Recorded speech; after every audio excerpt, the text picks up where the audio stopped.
నమస్తే సాయిరామ్. ఈరోజు బాబా గారి సందేశం అండి. బిడ్డ, నీకు నేను ఎన్నోసార్లు తెలియచేశాను బిడ్డ, మంచి మంచి అవకాశాలను కూడా ఇస్తూ ఉన్నాను. కానీ నువ్వు ఆ అవకాశాలని ఎన్నోసార్లు మిస్ చేసుకున్నావు. అంటే నేను చెప్పే ఒక విషయాన్ని నువ్వు అస్సలు అర్థం చేసుకోవడం లేదు. చాలా ఒక్కొక్కసారి నిర్లక్ష్యంగా ఉంటూ ఉన్నావు. ఇది నేను నీకు మళ్ళీ ఇచ్చే ఒక ఆఖరి అవకాశం తల్లి. ఈ అవకాశాన్ని మాత్రం నువ్వు మిస్ చేసుకోకు అని చెప్పి బాబా ఒక సందేశాన్ని పంపిస్తున్నారండి. అంటే మనకి అవకాశాలు అనేవి భగవంతుడే స్వయంగా వచ్చి నేరుగా ఎదుగమ్మా అని చెప్పి ఇవ్వలేరు. కాబట్టి ఏదో ఒక రూపంలో మనకి అవకాశాలు వస్తూ ఉన్నప్పుడు మనం అది మిస్ చేసుకుంటున్నామా, ఇది సరైన పద్ధతేనా కాదా అని ఆలోచించమని చెబుతున్నారండి. అలాగే ఒక ఇడ్లీ షాప్ అండి, ఇడ్లీ కొట్టు పెట్టుకున్న అతనికి బాబా చూపించిన ఒక గొప్ప అద్భుతం గురించి మనం ఈ వీడియోలో తెలియచేసాము. ఒక లాంగ్ వీడియో చేశాము.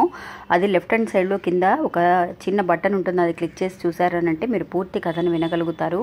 మంచి మంచి అవకాశాలు వచ్చినప్పుడు అది ఉపయోగించుకో తల్లి, అది నిర్లక్ష్యం చేయకు అని చెప్పి తెలియజేస్తున్నారండి. అంతేకాకుండా ఇప్పుడు నీకు మళ్ళీ ఒక చివరి అవకాశాన్ని కూడా ఇస్తున్నాను. ఈ అవకాశాన్ని అయినా సరే సరైన పద్ధతిలో నువ్వు ఉపయోగించుకో అని మంచి సందేశాన్ని పంపించారండి.